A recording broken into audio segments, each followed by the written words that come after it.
হওয়ায় ক্রমাগত লোকসানের হুমকির মুখে এই ব্যবসা। তবে উপজেলা নির্বাহী কর্মকর্তার দাবি, এই ব্যবসাকে টিকিয়ে রাখতে ঋণ সহ নানামুখী পদক্ষেপ নেওয়া হয়েছে। অবশ্য উৎপাদিত শুটকি সংরক্ষণের বিষয়ে পদক্ষেপ নেওয়ার কথা জানালেন স্থানীয় সংসদ সদস্য। বিস্তারিত রিঙ্কু কুণ্ডুর প্রতিবেদনে। সিরাজগঞ্জের তারাস উপজেলা চলনবিল সংলগ্ন হয় এখানে মাছ ধরে শুটকি প্রক্রিয়াজাতের মাধ্যমে জীবিকা নির্বাহ করেন হাজারো মানুষ।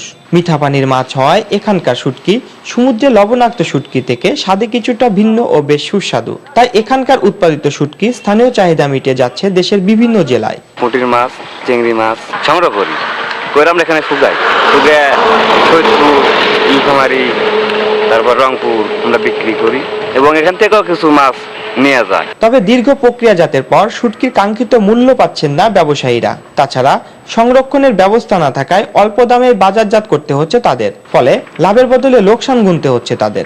3000 টাকা মন, 4000 টাকা মন কিনতে হয়।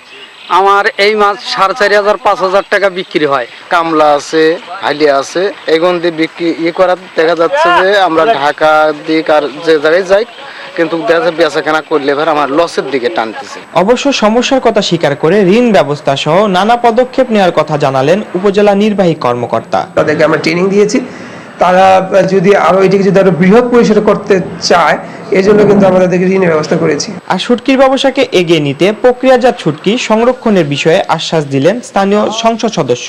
সংরক্ষণের কোনো ব্যবস্থা নাই, রক্ষণাবেক্ষণ করা যায়, তার জন্য কিছু করা যায় কিনা আমি এই ব্যাপারে অবশ্যই পদক্ষেপ নেব। চলনবিল থেকে প্রায় 26 প্রজাতির মাছ সংগ্রহ করে উৎপাদন করা হয় শুটকি।